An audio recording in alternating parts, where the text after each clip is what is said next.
But in 99, I was the best CFO in India, and I had done some very interesting thing by setting standards. And then there was some kind of an emptiness in my life at that point in time. I thought, I'm the best CFO. I'm just 42. What am I going to do for the rest of my life? Each time somebody is saying, I'm not comfortable, or I'm not happy, or I'm not contented, check the quality of your karma. There is something which is not aligned with your dharma. 2010, I went and said, I want my life back. Till then, I'd not been a good son. I didn't spend enough time with my parents. My father was in hospital for 2-3 months and he died. I didn't spend time. I didn't spend time with my mother. I didn't spend time with my wife. I didn't see my children grow up. Younger fellow once called me uncle. So from the sacrifice of your parents, like what you said, to that journey when, you realize that they are the ones who enabled you to get all these achievements that, we've seen. And then somewhere during that drive, you feel you've not been able to acknowledge that enough. We are with everyone, doing everything, and yet the journey is of I alone. This is something to be remembered every time. Dharma creates the balance. Because Dharma reminds you of your duty and tells you, whatever you are, you have a duty to everybody. It is good to be rich, but the power of money is the power to give away and make life better for others. I, the soul, will one day leave this costume. Infosys will remain behind. Akshaya Patra will remain behind. I can't take anything with me. But the intent with which I did everything and the karma that I created while doing this was aligned with the dharma. Dharma means my right sanskars.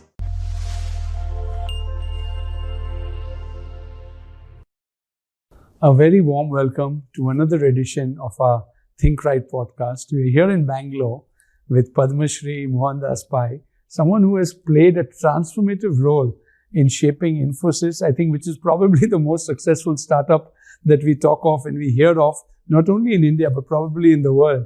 And someone who has then dedicated his life to creating so many successes. People call you a rebel to reformer, a transformation agent, someone who's constantly, at it to create a better world and to do so much more. Thanks, Mohan, for joining us here. And with Mohan, we have, our ever radiant and glowing sister, VK Shivani. Thank you for joining us here. And, it's such an energizing experience being here in Bangalore. And, to be with someone who has, led the tech revolution, what this city has come to, become. I think we were just talking 25 lakh young people working in the IT sector. This is a completely different India that we see, from anywhere else in the world. So Mohan, thank you firstly for being here and would love to, get a little understanding from you as to, we are here to talk about, how do we bring greater mindfulness into many aspects of people's lives. But your leadership, style that has enabled you to do this, take us a little bit through your journey, a little bit of, when you thought success had hit and really the journey, I would like to call success to significance that you have created with so many things, that you have done post what you did at Infosys. Just take us a little bit through that and share some thoughts maybe to begin with. Well, I was born quite a long time ago in Bangalore. I've lived in Bangalore all my life, so I'm a Bangalorean. And my parents were ordinary middle-class people. My mother grew up in the Coorg district. She came from a very poor family. When she grew up, she told me a few years before she passed away 3 years ago, that very often they had no food in their house. There were 5 children. And she came first in her district, in SLC. They couldn't study further. She got a government job. My grandfather was working in a British company in Madras. And then he passed away quite young. So my grandmother was not educated, took her 4 children to Bangalore. The family supported them and gave them 5 rupees a month. And he was put into a Ananta Ashram, an orphanage. And then the Kendra school educated him. When he finished his class 10, he ran away to Bombay because there's nothing to do. He worked at the Badli in the mill. He worked waited on tables in Fort, in some Udupi restaurant. And then he came in touch with a person who offered him a job in Bangalore. He came to Bangalore and they got married. And my mother used to teach as a school teacher. She used to walk to school for 30 years to save bus fare for education. We didn't need it. We were well off, stayed in a rented house. I went to a local school, then went to St. Joseph's in a car. My father had a car. So we're quite well off. We didn't realize the difficulty they had, but they brought us up. We had a joint family. We grew up with cousins. My mother made sure that she got up in the morning. We got a breakfast. We went to school. We came back. We went to the ground. We went to the library. We played, but we had to be first in class. 99 in maths was not okay. 100 was required. And she set her aspirations high. Then I went to another school and met many other people and grew up. And I went to a school where I was lucky, which was a microcosm of Indian society. Very often we put our children into schools where there is a very same level of people coming to the school. And we want to send our children to more and more so-called elitist school, where the students there don't reflect what happens in society. We were in something called the St. Joseph Indian High School. At that time, there's something called the St. Joseph European High School. The Indian High School was the poor Indians, started in the basement of the European High School, British times, and then they shifted to another place. So my classmates were children of laborers, children of government servants, children of a police commissioner, children of rich businessmen, children of butchers, children of, ordinary people like bus conductors, etc. And we all grew up together. We never realized the difference. Some of us came in a car, some of us came walking, some of us came running, some of us came in the bus. We played together, we grew together. And my hero was our football captain, who was a son of a butcher. And I met him many years later and told him, Iqbal, I'm so happy to see you. You are my hero. He said, Mohan, how can you tell me you are a big guy? I said, I'm not a big guy. You are my hero. So the relationship was there. And we had very good teachers who taught us MSc in mathematics. They were all the best of the generation. So after that, I went to St. Joseph's College and I was a rebel and finished my... So at that point also you were a rebel? Yeah, we always used to speak up. We always had this thing of being rebellious in the sense that we don't agree with everything.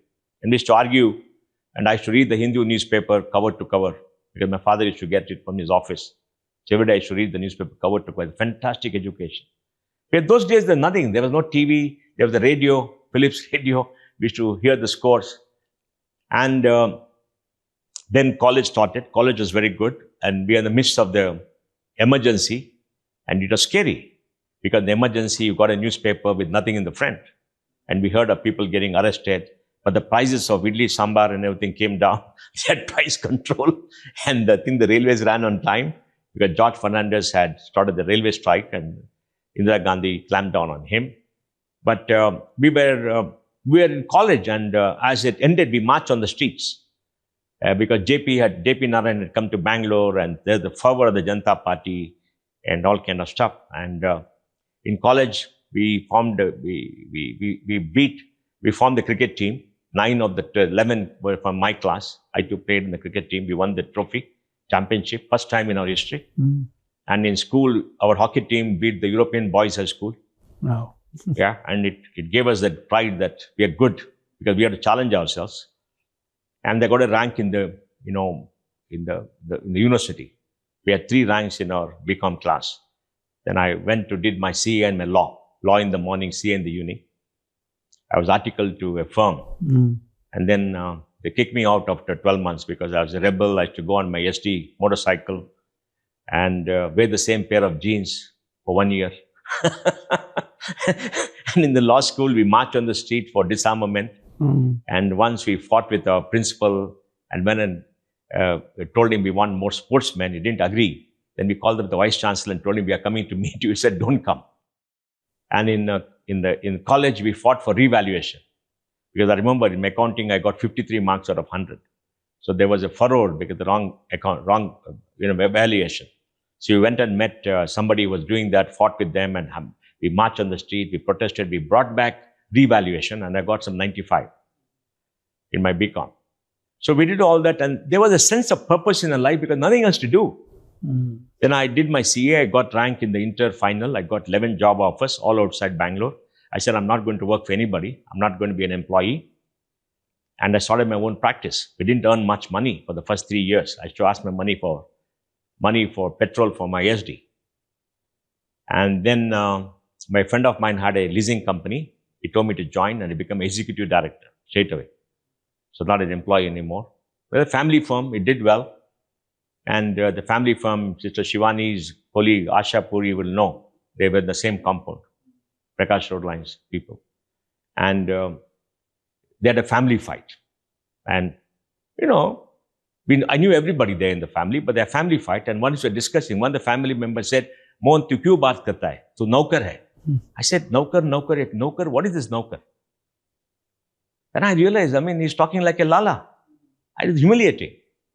Here I am. I feel I'm a professional. I'm very accomplished. I built a good reputation.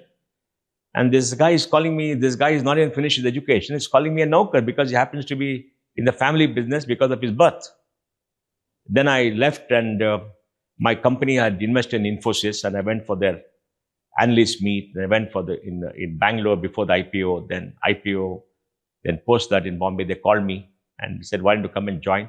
I said, I'll join as a consultant, not as an employee. I joined as a consultant. And then in Infosys was where, we got an opportunity to do something because in Infosys, we were determined, like Muti told us. We may not be the biggest, we have to be the best. And I had this abiding passion to be the best in whatever I do. I had to set standards. I had to be the best. I used to, as a boy, go to the library and read 8 hours a day. I read everything in the library. I must have read 10, 15,000 books. I read magazines, everything. So I got a vast store of information in my head. And I can talk in many subjects, just extempore. That was growth then. That was the satisfaction. So we produced an annual report in finance, which is the best annual report India has ever seen in terms of disclosure, which was later sold in the black markets of Bombay. And everything in corporate governance that you see, most things, I think, almost everything, we set standard before it became mandatory. I worked with regulators, with Higher Purchase Association for Finance, with SEBI. I was in the SEBI board, worked with Government of India, Reserve Bank, to improve the business ecosystem. But we were driven by a need to excel, a need to prove ourselves, a need to challenge ourselves. And we had the right atmosphere in Infosys. It's a fantastic company. And that gave us an opportunity to do many, many things. We set standards in software, in quality, in training people, in making sure that we had the best campus in the world. I remember we had Bill Gates coming to see us. Before that, a team of Microsoft senior people came. And we took them around the campus and they said, tell Bill when he comes, we want something like this in Seattle. We had 100 prime ministers and presidents come and visit us. President Putin came, and I think Tony Blair came, and the Prime Minister of Japan came.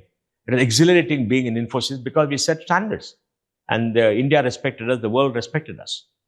And then it happened, and then at some stage in my life, in 99, we did the NASDAQ listing. We're a very small company. First company from India to go to the American market and list on NASDAQ. Why NASDAQ? Because Microsoft and Intel and all the great tech companies went to NASDAQ. And we put bankers from the West Coast, not the East Coast. Because all the big guys came and told us we want to be a bankers, but we did for the East Coast. We priced our ADR at a discount, and we had to fight to price at a discount because we said investors should make money. And the money that we raised, 72 million, 99, still is there in the bank. We didn't need the money, we did it for strategic reasons. But all the time, there was this platform which you could use. But in 99, I was the best CFO in India. The first time anybody gave an award, I got it. Just imagine, they were these big guys from Tata Steel, L&T in Bombay, who were, always visible. And there was this small little company from Bangalore, and they got the award because we had done great work. And I had done some very interesting things by setting standards. And then there was some kind of an emptiness in my life at that point in time. I thought, I'm the best CFO. I'm just 42. What am I going to do for the rest of my life? And fortunately, a great event happened in my life which gave me a sense of purpose. And that was ISKCON and Akshaya Patra. 1997, I read in the papers that there is a temple being built. And I was surprised people are building temples. So I and my wife went there and we walked around. It was being built and we were very happy and we said we want to contribute. So we said we'll contribute. We did something called Sudama Seva. You must know the story of Sudama, Krishna's colleague. 5 rupees a day. We gave some money and then we forgot about it. And suddenly one day I had a calling. I said, oh my God, I'm not paid. I called my wife and called my friends, say, get me a meeting there. And we went there. He said he's going to get me a meeting. And we walked all around the 108 steps, went into the temple, didn't meet the president of the temple. And we're going out. Suddenly I heard a call, Mohan. And I saw the Swamiji used to come and meet me earlier. He asked, why are you here? I said, I come to pay, and I come to meet the president. He said, come, I'll take you. We met President Madhu Pandit, IIT, Bombay, a great person. And then I told him, how much did you spend on this temple? 45 crores, 45 crores. Then I told him, why don't you start a midday meal? Midday meal, what is that? I told him the story of MGR and the midday meal. And I said, okay, I'll start. I got a kitchen, I'll start in 1,500 children. I said, okay, that's great. Then he said, but he said, I want something from you. I said, what? I want 3 lorries, 3 vehicles, delivery vehicles. He said, done. I paid for one, my friend paid for one, and PNC Menon paid for one. We gave him immediately. And he started. And he thought he's saving money by asking us for lorries, where the cost of feeding was higher. Then we started working together, formed Akshaya Patra. Murli Manohar Joshi gave us the name of Akshaya Patra. Like in the Mahabharata, there's a story about the Akshaya Patra. It's a great story. And then we started growing, and we used to spend weekends and time traveling and building and everything. It gave a purpose of your life, because when you're successful in corporate life, you need something else to give you a purpose, because it becomes repetitive, monotonous, and it is very stressful. 7-hour days, 12-hour days, 7 days a week, you travel, you push, not because you're forced to push, you want to do it. There's an inner urge to excel, inner urge to do better, inner urge to grow, inner urge to make a positive impact on society. But it kills you. And beyond the time, it becomes stressful, because things become so big. But need other purpose. So I spent 10-15 hours time on Akshaya Patra. And, it became very big. And it gave great satisfaction, because it was such a big thing, making sure no child is deprived of education because of food. So every day you can see progress. But it takes a whole lifetime to see change. Yeah. We work with government to bring in changes. Government around the policy. Prime Minister Vajpayee spoke about it from the Red Fort in the Independence Day address. And then Chief Minister Narendra Modi called us. He gave us land. He gave us money to build kitchens in Gujarat. Chandrababu Naidu did it at the policy in Andhra. Then S.M. Krishna did it. So, Akshaya Patra is there. It's become fantastic. And every time, we had no money. We used to collect money. There's no corpus. And we felt they're all Krishna's children. Bhagwan Shri Krishna's children. We're all his children. So we got to do it. So there's nothing. So no corpus. Then we borrowed money from a bank once. We ran up a OD of 2 crores. We're wondering what to do. And suddenly out of the booth, Sudhamurthy came and gave a check. Then we realized it is divine. There's divinity. Because we're doing good work. We are feeding our children. And we're all Krishna's children. It's his responsibility to give us money. But we collected money, we worked very hard. It's not that we sat back and prayed for money. We went and met people, we did it, set up system, processes, ran it like a corporate organization with everything. The Swamijis are fantastic. They also went and did it. And there was a great sense of purpose. It gave you a great sense of, things that you're doing something. Then in the COVID, we gave up after 20 years because we all felt that, you do things, you grow up, you pass it on to somebody else, let them do it. You've done your bit. So I think it happened then in sometime in 2006, I stepped down as CFO. People are shocked. But I said, look, I've been here from 1994 to now as CFO. I've been very successful. But somebody else should take over. You should not hang on to a same post. You are in a post, you do well, you build a team, people are very bright. They must have their day in the sun. So you must go. I told Murthy, I'm going.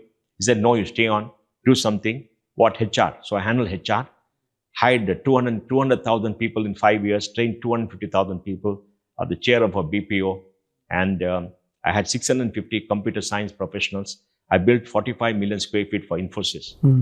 I handled the facilities, infrastructure, administration, and training people and all that. Then 2000, and sometime in 2011, 5 years later, 4 years later, 2010, I went and said, I want my life back.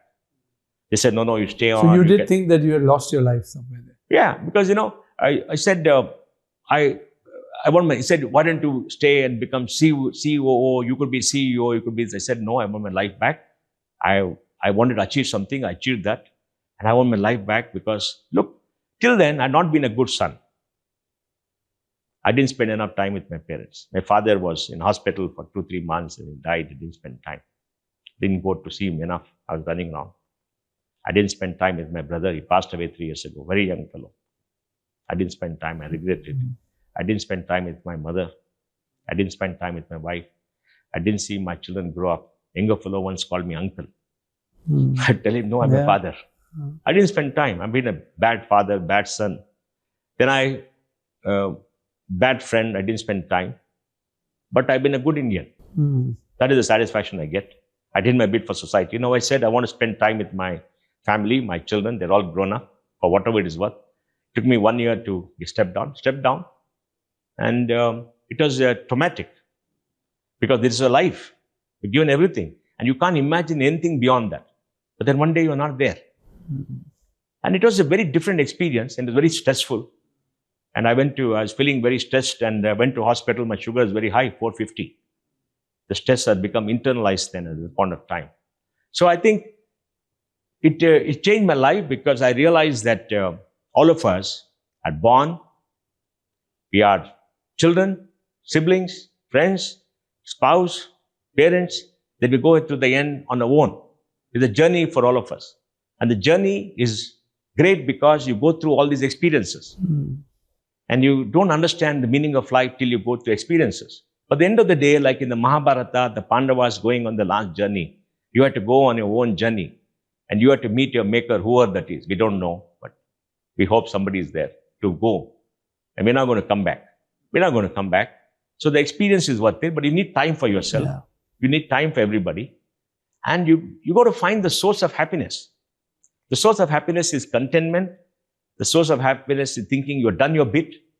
The source of happiness is thinking use your talent for making a positive impact and even for your family. And you have made many things, made society better. So I think it's been a fantastic journey for me. No, I'm very happy. I have no regrets. I have no regrets. Now I spend time with my grandchildren. They've given me a new lease of life. I enjoy spending time with them and many other things. The joy. So I think for all of us, life is a journey. It's a very difficult journey. You have to make adjustments in your behavior. You have to carry people along with you. You got to make space for people. You hurt people by your words and action. You don't realize. You hurt the people who love you the most. Your parents, your spouse. And you hurt them by your action, by your insensitivity, by inability to understand. But at the end of the day, affection and compromise, not compromise the bad word, carry on. And we have to carry on relationship. I mean, you can't break up relationship. Relationships have to carry on. And Murthy used to say that if the two people of who respect have an argument, one person should keep quiet.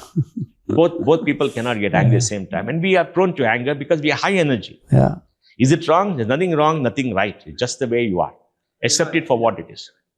So from the sacrifice of your parents, right, what you said, to that journey when, you realize that they are the ones who enabled you to get all these achievements that, we've seen. And then somewhere during that life, you feel you've not been able to acknowledge that enough. And probably that's all that it took, But they were happy. They were happy. I mean, they were proud of the children. Proud of the success. A parent is proud. I'm very proud of my children. They're doing well. I'm very proud that they're good children, well behaved. My wife brought them up. I can't take credit. My wife did it. And no, but they've seen you and they've been inspired by you. I'm sure, there's so many things. I hope so. How vibrations, vibrations, no? You may not be physically around. So probably was not physically around for parents and also physically not around while the children were growing up. But the person, the nature, the personality, the vibration, that is reaching to everybody. And that is going to influence the children and now even the grandchildren, even if you're physically not around. So when we say we are role models as parents, it's not about what we're doing in front of our children. We don't always have to be physically present. Depending on our role, we might not always be physically present. But who we are is influencing them. So they can be in another country or we can be in another country. But who we are, because we are vibrationally connected. The parent, child or siblings, we are vibrationally connected. So who we are is actually doing the parenting. So like he says, my wife brought them up. That is physical. That physically I'm not present. But what you are doing in your life, that is also part of their bringing up. Because that's what has made them who they are today. So you can be in another part of the world, not with them, but who you are. So that's what every parent, for each one of us needs to remember. Who I am is more important than what I'm doing. So, we focus so much only on what I'm doing, forgetting who I am, that sanskar. That sanskar radiates to everybody else. And that, of course, also reflects in what we are doing. But it's who I am. And also, the big thing was we should never do anything which make them feel ashamed of the father. Yeah. See, society must respect you. They see it. Yeah, of course. So if we do something wrong, see, it is good to be rich, good to make money. But the power of money is the power to give away. The power of money is not to accumulate, see your bank balance. The power of money is the power to give away and make life better for others. And when your children see that... And this is a CFO of a corporate that has created such large value talking. Did you think like that when you were... Obviously, because when, many times we say the business of business is only business. No, but you see, there's a distinction that we made between personal wealth and corporate wealth, or whatever it is. As a corporate, we have to deliver great services or product to our customers. We must make them happy. We must pay our employees well. We must share the benefits of all that with our investors, with employees, pay our taxes, do everything else to society. That's the central thing. But you have to be efficient and be the best in the business and earn the most. And give everybody legitimate share. What you get as your income, as your stock or whatever it is yours. And how you deal with it. Muti told me, you must first be economically strong before you help others. See, we always forget we are a rich country. Throughout history, we are the richest country. We are agriculturally surplus. We had great artisans. We are China, India were 45% of the world GDP in 1750. We missed out because of the invasion, colonization and all that. But we are a rich country. This is a land of Rama Raja. Bhagwan Shri Ram ruled this land. And he brought in Rama Raja. Rama Raja is a place where every human being is enabled to realize their dreams and live in peace and prosperity with justice. And Dharma is a place where Dharma shall prevail. And Dharma is a code of behavior for everybody which ensures justice. And when people live together, there is all a power play. Yeah. You scratch the surface, we are savages, we are animals. There is power. We want to accept power, everybody. It is something innate in your DNA. It has to happen. It happens. It's always happened. It'll always be there. People like sister who have realized something great, bring it down and temper it down to make sure that the power game does not destroy society, does not hurt others, and brings in greater peace. Because, as human beings, we are a bundle of emotion. And one emotion for everybody is the emotion to dominate. We want to dominate. We want to show power over others. Some people do it through the word. Some people do it through action. Some people do it through wealth. Some people do it through the sword. And it'll never change. So there has to be a balance. And Dharma creates the balance. Because Dharma reminds you of your duty and tells you, whatever you are, you have a duty to everybody. You have a duty to your forefathers who make this word so that they can give you a good word. Duty to your gurus who taught everybody and taught you. Duty to your family. Duty to a fellow citizen. Duty to every creature of God. Because all of us inherited this earth. Everybody has a right to survival. All animals in the forest have a right. You can take from nature what is required for a survival, not what is there for a greed. That's not what we are. We are taught you're part of nature, you're part of everything, and you should survive. You should take what you need for your survival and your growth, and don't destroy. Give everybody the space. Everybody has a right. And it's a balance of everybody's interest. That's what Dharma is. At the end of the day, justice. When you go wrong, there should be justice to show you that Dharma shall always prevail. And after all, the Mahabharata was a battle for Dharma. Violence is justified for Dharma when everything else fails. But the Dharma is something that all of us need to understand. And that's what will prevail. And our Dharma is, yes, we must do our karma. We must learn. We must work hard. Artha is important. And at the end of it, we must give it away. Why? Because, you see, for most successful people, if you believe the success is because of you, you're mistaken. Success happens because of multiple things. It happened to me. Why did that voice call me when I went to the temple asking who you are? You met him right there. 1 second more, I would have gone. Why did Murthy call me and say, why don't you join? Why did my friend ask me to join? Why did the family fight, which gave me the right, gave me the ability to leave? And so many things that happen. And is it all because you deserve it? No, it happened. There's sporadic events. We don't know the reason, but it happened. But you made sure it worked. Everybody gets opportunity. You must use the opportunity to make it work, and that is your genius. Yeah. The day we all realize the sun will rise in the morning, set in the evening.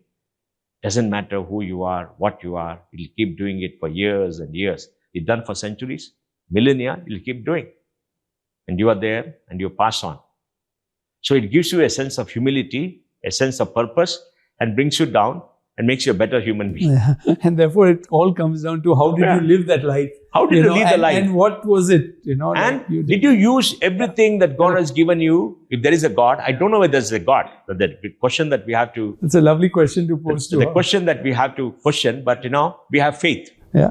We believe in a higher purpose, and I guess that is what God is. So I think beyond a point, there's no point debating. It's a faith. Gives you purpose, gives you strength. And it is something that you have to realize. But it takes time. You're not born with that wisdom unless you're Shankara. The question, because, this is also a podcast reaching out to many young people. And many people would want to say, is there God? What is Dharma?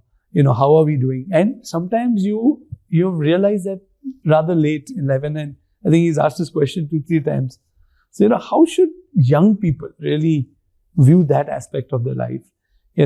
Maybe a little bit about yourself also in this. Yeah, but like so beautifully shared, we are with everyone, doing everything, and yet the journey is of I alone.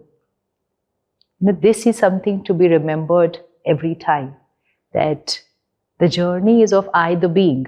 And when I will leave from here, what am I going to take with me? So while we're doing everything that we're doing, I need to always remember that the journey is of I, the being alone, which means we get so entangled in everything that we're doing that we think this is life. Like, yes, this is what is life.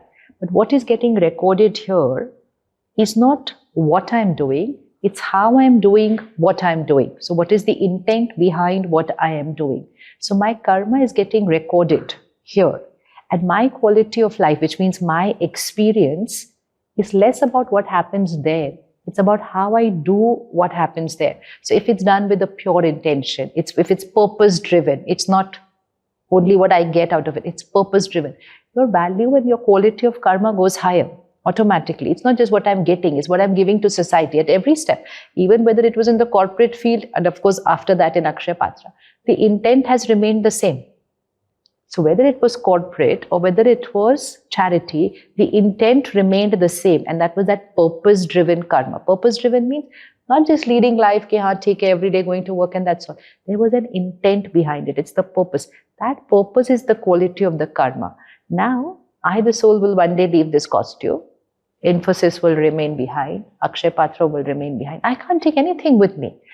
But the intent with which I did everything and the karma that I created while doing this was aligned with the dharma. Dharma means my right sanskars. Not that in order to achieve, I'm compromising on my dharma. So what spirituality teaches us, that dharam and karam are not two different things. Today I can say my morning 1 hour is my dharam, like, worship, prayer, meditation, whatever each one. So they say this is my 1 hour morning. Rest of the day is my business. So, but that business has to be on the principles of what you did in that 1 hour in the morning. If 1 hour in the morning is purity and power, but during the day is all other practices, then your dharam and karam is going in two different directions. And you're uncomfortable. Of course you will be uncomfortable. To... Because how can you be comfortable when you're doing a karam which is not aligned with your dharam? You cannot be comfortable. So each time somebody is saying, I'm not comfortable, or I'm not happy, or I'm not contented, check the quality of your karam. There is something which is not aligned with your dharam. If your karam was aligned with your dharam, and for which you don't have to leave and you're leading a spiritual life, you are doing corporate, but you're leading your life with your dharam, you're going to be very centered, very sorted. And at the end of the day, to remember, it's not after I leave, it's while I'm living, what is the quality of my experience. So this dharam and karam we need to understand, because we're looking at dharam in a very different picture right now. We're fighting with each other in the name of religion. That's not dharam. Dharam is what religion is teaching me, my values, my principles, my ethics, my sanskar, my innate sanskar.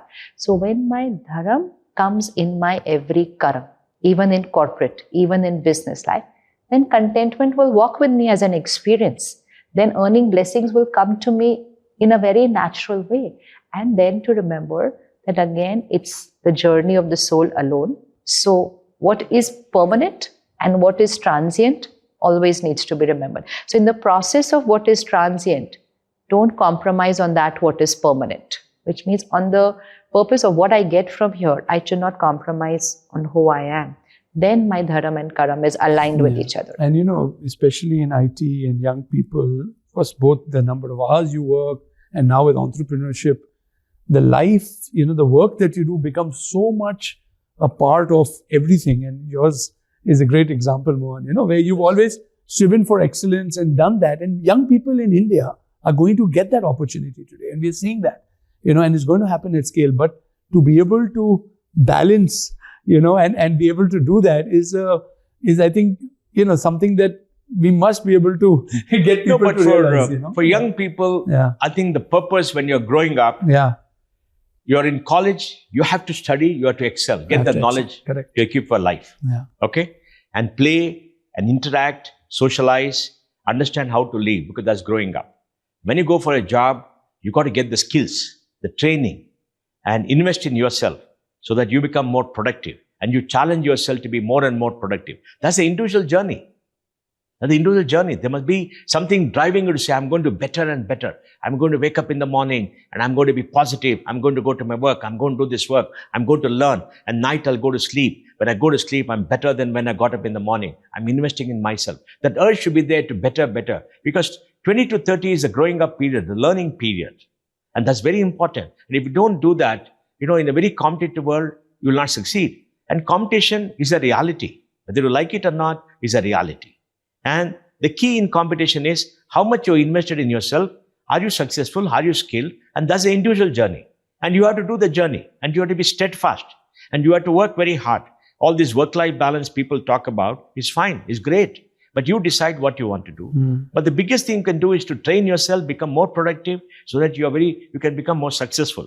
And what is success? Success is realizing the potential. Money and economic gain is a derivative.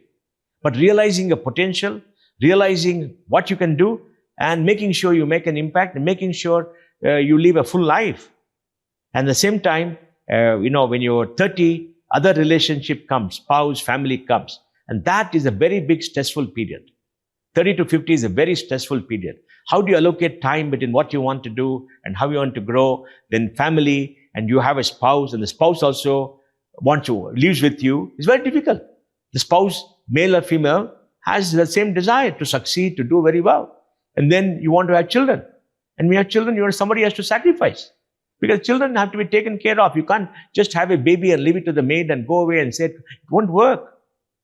My wife told me a beautiful story. She had to go for work and she said, came home and, people in the house told her, oh, he came back home and said, where's Mama? She felt terrible. She said, I have to be there when he comes back because I can't leave him alone. And she gave up. She sacrificed.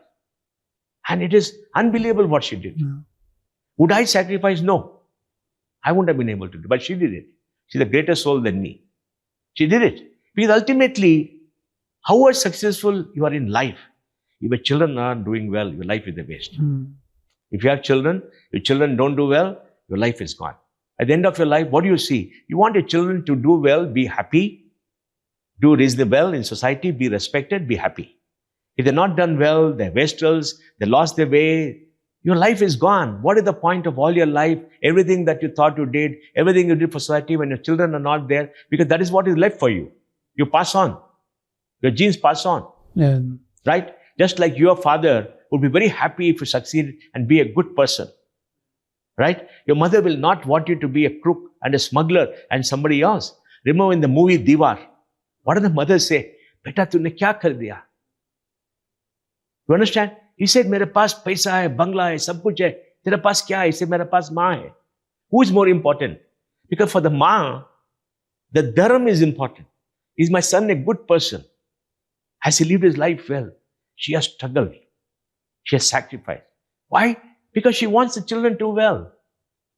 We are the result of the sacrifice of others. And that realization should come. And every child deserves to get deserves that. it. Because Every child deserves nurturing, care, joy, good family and thing. It deserves. It's a right. And if that had not happened for you, like what you rightly said, you wouldn't have achieved, which would not have passed on. And absolutely. Interestingly, Mohan, we are in the year 2025 of the Gen Beta generation, right? There's a new generation. I mean, if we go the way we've been talking, Gen Z, Gen Alpha, and, digitally we are reaching out to all of them. And we've just been discussing that the role of the mother, of course, and the father increasingly, even in pregnant women and the first 1,000 days of a child. Now, scientifically being shown that there is a lot happening, and then relationships between parents. Like I think what Mohan was talking, when the spouse comes in and you've got work and you've got to do this, how does one balance? I mean, is there any formula for young people, young couples, because you meet so many people of that age as well? Now we can't expect everyone to quit their job and sacrifice, right? So everyone will not have the same sanskar. But if you cannot quit your job, you want to continue with your job, it's perfectly fine. Spend a few minutes energizing yourself so that what you're giving to your children is your highest energy. Working is not an issue, but saying, I'm stressed, I'm agitated, I'm fatigued. So even that little time when you're physically around them, you're at a very depleted energy. So yes, you have chosen to work, that's fine, but energize yourself so that while you're physically around them, you're radiating the best energy, but otherwise in your life, you are living at that highest energy. And this is not just the mother, both have to do it because both are energizing the children.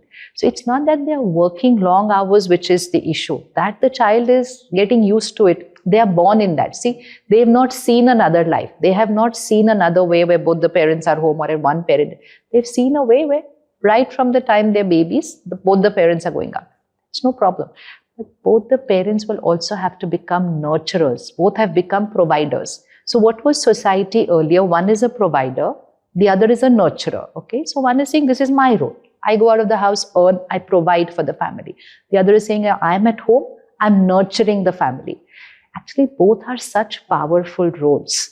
But somewhere down the line, we said the provider is the more important person of the family. And without the provider, it just won't work. What we didn't realize is without the nurturer also, it does not work. It does not work. Right so you need a provider and you need a nurturer. So the man was the provider that era and the woman was the nurturer. And we were creating balanced families. And most of us are products of that family. And then the provider ego increased. The nurturer was feeling inferior or was made to feel inferior. And suddenly the nurturer says, what's the big deal? I can also go out and earn. Great. So now every family has two providers, which is also good. So we're all comfortable physically. Who's going to play the role of the nurturer? Because both are coming home and competing as to who's more stressed. Leave alone who's more busy. That's not a problem. Who's more stressed? Then their own interpersonal relationship is getting affected because they're so agitated. So the ability to tolerate, like he said, if there's an argument, one keep quiet. Now who will be that one who will keep quiet? Who will be able to say, take charge? But when both are hyper in their minds, you think they're going to say, I'll keep quiet. And then both are like, why do I need to keep quiet? I am on my own. I don't need you because now I'm also a provider. So there is no dependency. So why do I need you? So why should I bend? The question is, why should I bend? Why should I adjust? So because of that, neither of them will keep quiet. So in this whole process, the nurturing of the child is only happening with the power of money. So they can give the children everything that money can buy. Everything that money can buy and more than what money can buy. But how do you give the child that vibration to strengthen the child? So now both need to be the nurturer. Since both have chosen to be the provider, both will also need to be the nurturer, which means energize yourself on a daily basis. That will create beautiful relationships. And most important, you will be nurturing your child with the right vibration. Then you still will go and create children who are strong emotionally, and then they will be achievers. And it's so important for society today, because if you're not able to nurture the child the way you've just explained, they will not be mentally strong to be able to face, like, why were you able to face challenges and excel? Is because, strength is also built when, there's some resistance. But we're already seeing that, right? But we're already seeing that, right? So we are talking of depression in school. Yeah. Right. If we are talking of depression in school, if we are talking about panic attack one day before an exam, leave alone thinking of those challenges which are going to come in business life or anything. We're getting anxious one day before an exam. I don't want to give the exam today. So you think this child has the sanskar to become a leader? That child can have an educational qualification and the technical skill to become a leader. Will have money, but will become a leader by role and position because of the skill, talent, and the education. But will that child have that power, that resilience that is needed to go through those ups and downs? So that is the nurturing. But the tragedy is that many people are saying we can't manage it, we don't have children. So that's is a strict no. So that again, question. I say no, unless you choose a different path. But that's a no, because the joy of life and experience of life also means having children, watching them grow, nurturing them, seeing them, and getting the joy of a young child asking you innocently, hugging you, talking to you, and for you asking now, you questions. Grandchildren. Because if you didn't have children, you wouldn't have had that I think it's very important. It's very important, and family is important. Now people are realizing it's good to have your parents around when you have children, where the parents will spend time with the children, they nurture them, take care of them, and they do it lovingly. You can't pay your parents to do that. Many people want to live away from parents. No, I want to be independent. I'm a loner. I don't want family. I'm this. That's fine, but you suffer. You suffer the consequences of not having somebody who loves you, somebody who takes care of you, who nurtures you, gives you security. For human beings, we need security. Everybody is not secure. And security comes because you have a nurturing environment at home too, which allows you to realize your dream. And very often, there's a clash of dreams between the spouses today, because expectations are very different. They must talk it over and do. It's not okay to break up. It's not okay to break up. It's not okay. You must talk it over. Because you break up, you think somebody else is going to nurture you, it may not work. And you must have great patience, because relationships are built up over time. The deep love that you have is built up over time. And love is not always physical. And love is not always based on age and beauty. Love is based on companionship, the small, caring things that you do. That's very important. I just saw on the Kumbh many people carrying a stick with the mother and father walking to the Kumbh. I said, oh my God.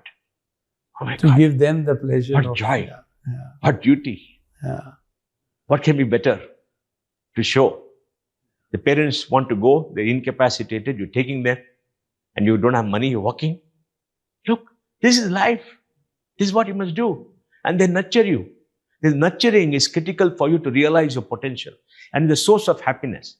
All this mental depression, all this comes because of loneliness. We are social creatures. We live together. We can't be lonely unless you are somebody special. Somebody special build the strength. And for them, the purpose is nurture others, not selfishness. I'm going to do it. Shankara went and nurture society. It's important, like many people do. But this is a part of growing up. So 30 to 50 is a time when you go through many dilemmas. You have to build your career. You have to get your children up. You got to educate them. And you and your spouse possibly grow distant, because, you have different interests and everything else. And then you come to a midlife crisis. It happens to everybody. Because then you say, what the hell am I doing? What am I doing? What am I going to do next? So that realization, help is required at that point of time too. First 10, 20 years of a career, boom, boom, boom, boom, boom. Then all this work, the joy of marriage, the joy of being together, then you got to nurture is the responsibility. And, it's tough if you lose a job when you're middle age. Nobody wants you. And then, children grow up and you become an empty nester. Becoming an empty nester destroys the purpose of life because you're so focused on your children. Yeah. They're the focus of your life. And especially if you have a spouse who give up the career and all, it's terrible being at home, not knowing what to do. I think it's, This is a big... You ask, what is the purpose of life? Because everybody says, what is my purpose? What am I doing? I want to do something. You must give opportunity in society for people who become empty nesters or later who want purpose to come back to work, to do something, so that they also feel energized, they also feel very good. And then, once you're 55, something like that, you are a different phase of your life. And there, if your children still respect you, want you, not stay far away, go away to America and say, Papa, how are you once a year? Come and see me. And when you go see them, they're too busy. You're not worth it. You're not worth it. You want that nurturing as you grow older, that you want to see your children happy and feel wanted. You want to feel wanted. And then you do that. See, life is kata mita. You don't realize it, but it is frustrating, it's joyful, it's energizing, it's beautiful, but a lot of things. And the key is, how do you gain happiness in all that? And happiness, I think, comes when you realize your potential, when you feel you've been part of society, when you feel you're doing your duty, when you feel that you've been a good human being, you feel that society respects you, and you're not done wrong. And the definition of happiness keeps changing, shifting, and evolving as you... And you're not done too much of pap. Yeah. Pap is wrong. Because you do pap and you do wrong, it is the conscience, it keeps hurting you. Because we as Indians are born with this concept of papa punya. We are taught that, and it's ingrained in us, papa and punya. And papa and punya is what creates civilization, is what changes us from a beast. Not that the beast is wrong, the beast is doing whatever is ingrained in the beast. They also have compassion in their own way. You see a tigress and the cubs and all, you see that happening. But the key is very different, that's survival. But for us to be civilized, papa and punya. The concept papa and punya is in my view, created by human beings to make sure society can live together. Because when people live together, there are conflicts. There is right and wrong. There is domination. People dominate, say, don't do that. They also have the rights. So I think all this, life is a very complex thing. Once you understand all that, then you must say, I want to be happy. And what is happiness? Happiness is feeling, I've done my duty. Like Krishna says, do your duty. Have I got my rewards? Yes, no, maybe.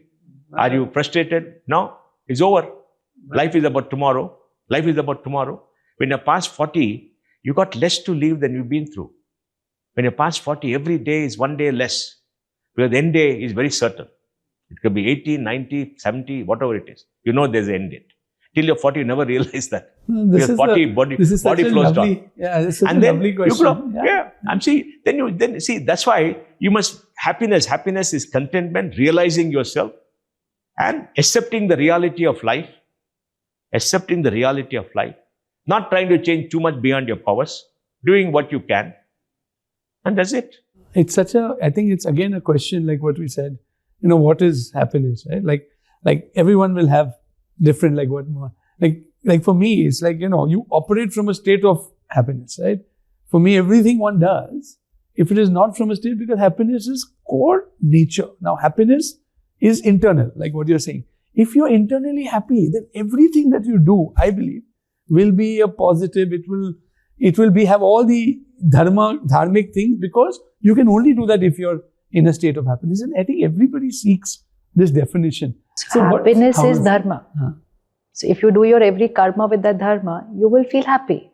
But if you're going to make stress as your underlying vibration while you're doing everything else, then how can you be happy? You have to be happy. The world changed the equation. The world said, I will be happy when. So you will be happy when you do this, you will be happy when you do this. It's not you will be happy when. You have to be happy and go in the doing. So the being is before the doing. Today the world has put it the other way around. When I do this, then I will be happy. But I think Mohan said, the way the world operates with this pap punya, just so that balance, because not everybody can operate. No, it's two words. No, being and doing. I the being. I'm doing. Like let's say he said, I the being was doing, creating Infosys. The wife, the being, was parenting children. Okay? But both the beings were doing something, right? So the experience of the being will be based on the sanskar that the being is using in the doing. So today, most parents are saying, I'm stressed, and they are doing. They're thinking, we will be happy when. So it is, I will be happy when I reach here. You can never be happy after reaching there because that whole journey was so stressful. So be happy. Be happy means do the right karma. Here, like let's say I shouted at somebody, agitated, then irritated, then aggressive. I'm creating all that energy. I'm achieving. But while achieving, what is the energy that I'm creating? Within me, to people, and then obviously receiving that same energy back. So the concept of Pap and Punya, it's not just a concept, it's a reality. It's the energy at which I'm operating. So Pap means I'm operating at a lower vibrational energy. Punya means I'm operating at a higher vibrational energy. So if I scream at someone, that it's a lower vibrational energy. So while creating it, I will feel low. That person is not going to be happy after he receives that. He will go low. I have done that karma, so I will receive his energy. Now I may achieve one great business deal at the end of the day. And I should be happy after having achieved it. But I created lower energy while achieving that deal. So I am not happy in spite of having achieved what I wanted to achieve. So it's not what you achieve, it is how you achieve what you achieve will be the source of happiness. And I think it's also the society, right? In Kali Yuga, you'll have Pap Punya, but they say when you go to a Satyuga, it's a Punya. I mean, we're just, again, speculating. But a society, which has different elements. But Pap Punya is not outside. Yes, Pap exactly. Punya is my But the inside sanskar. shapes everybody else's experience. You see, a society which has surpluses is society not fighting for survival. That's what Ramaraja was, surpluses. That's what we became poorer. We had shortages, right? But one thing I want to say, happiness is a continuum. It's not an event. Journey. The journey has to be happy because the journey is what life is. You say, I'm going to be happy when I have a big bungalow, I have money in the bank, I go here, I have 5 cars. It may happen 20 years, but 20 years you're going to be miserable. It'll kill you. So that experience of life, growing up, living the life has to be joyful, has to be right, has to give you satisfaction. You must use all your talent. You must be purposeful and you must have less stress and enjoy the experience. At the end of it, you succeed, great. You don't succeed, you tried your best and that's fine. Be contented. Don't be having, unsatisfied needs and all the thing. You limit your needs, you're very happy. I mean, she has limited her needs. What does she need? So very happy. I don't spend time on my needs. I spend time on things that are exhilarating. Give me happiness. So you reduce the physical need for time, right? And that happens. So I think that happiness lowers stress. Yeah. No? We've addressed. And that's elusive. Yeah. Actually, yeah. That is the elusive thing. And that's what creates the stress. Because they believe happiness is the event. Happiness is not an event. It's an experience. And that's what we lost. You see, sometimes I keep telling people, we must go have a cup of tea and sit with your friends and classmates and gossip and talk nonsense, anything. Just do that. That's all for 5 hours. Don't do anything else. What is the purpose? Just relax. Have a cup of tea. No, Right? and if everything that you do in life, mindfully, through like this conversation, we are here. And now when we're not thinking of other things, it's giving us happiness. Yeah. Why is happiness? Because we're discussing and all that. And we feel happy we are discussing, sharing views. Yeah. No, so I think mindfulness, happiness, Mohan's journey. I mean, this is the whole objective of some of these conversations. Yeah, but the challenge is it takes a long time to realize all this. Yeah. Because you have to experience everything, all the bitter, kata, mita, to realize all this. And hopefully the realization will become bigger. And that's why in our Samskriti, we need a guru. Yeah. Everybody needs a guru. Everybody needs some person where you can go and talk about your dilemmas. What is happening in your mind, the agitation. The dilemmas, just to share, take it out, explain, and get a few words of wisdom to say between the being and the doing, like sister said. You understand all that, then you calm down. That's what we want. And that's why we need a guru. We need somebody as a sounding board. We need our friends. We need our spouse. Because they all together create an aura which gives us what we want. Yeah. No, lovely. Right? Absolutely. Absolutely. So everything is required. I do my tithi for my father and mother now. Sometimes people say, why are you doing it? You can go to a temple and do it. But I keep doing it because in my dilemma, I think I'm a part of a long line of people. And I am what I am because of all the sacrifice and good things or bad things they did. I got to pass it on. And I got to pay respect to my ancestors. In our culture, it is there. Yes. It's not an end. It's a continuum. Yeah. See, the beauty of life is the continuum. The continuum is the source of happiness, source of belonging, because it gives you an identity. The Indian identity is like a natural forest. All of us are different. We speak different languages. Maybe wear different clothes. We behave differently, eat differently, everything. But we are in this beautiful natural forest, which will always flourish. There will be floods. There will be heavy thunder and rain. There will be fire. There will be destruction. But it will regenerate. If it's monogamous, it can be destroyed. A monogamous culture can be destroyed. But a natural forest and a diverse culture can never be destroyed. Because the diversity creates new things at various points of interaction. And Hinduism and Sanatana Dharma is an unending debate about the purpose of life. Yeah. It's an unending debate. Because nobody has the right answer. We're all seekers. Every day we seek. And the joy of seeking, the joy of experiencing new things, new insights, keep your minds fresh. And everything is there in the mind. Everything is the mind. That's why Shankara talks about Maya. Because what we believed yesterday was Maya. But today we are different because we got a new insight, a new idea. We debated, we met, we learned. And the learning is joy. Yeah. And that learning will trigger new things that will create greater joy. But, and we can go on, and we haven't even spoken about the investing phase of your life, and we'll leave that for another occasion. But I'm just going to end with, what we have, like a mindful minute, just some sharp answers to a few questions as we, bring this to a close. And I cannot not start with, one advice for young people from your side. No, my advice for young people, live your dream. Have a dream, live your dream. It'll take a long time. You may achieve it, may not achieve it, but you have a dream. The dream can be anything that you want. Nothing is wrong, nothing is right about a dream. It's very individual. Live your dream. So tell us a little bit about your life's theme song. My dream was to set standards and to show my potential and to make myself useful and to be respected. India's biggest challenge today? India's biggest challenge today is its vision. You should have a vision of what we want to be as a civilization, what we want to be as a people. And today, I'm very clear what that vision is. It's Rama Rajya. The vision for India should be Rama Rajya. Because Rama Rajya encapsulates everything. And after 500 years, Bhagwan Sri Ram is back home in Ayodhya. I went for the Prana Pratishtha. I saw the Murti and I was exhilarated. And every time I think, in the night I wake up, I said, Bhagwan Sri Ram has come home. Now we must create Rama Rajya. A land where Dharma shall prevail. Where every person can dream and get the necessities of life. Nobody will be in want. Nobody will be in poverty. Where there will be justice. Where there will be justice. There will be prosperity for all. And we struggled, we did it. Now we have it. After so many years, he's come back. Because we need somebody who epitomizes that. Who stands up for that. We didn't have it. We had this craving, emptiness in our lives. Now we got it. So to me, the vision for India is Rama Rajya. And Rama Rajya is for the whole world. First India, then the whole world. And the world is facing a crisis. What is the biggest crisis for the world? An aging, shrinking population. 25 to 30% of the world is shrinking.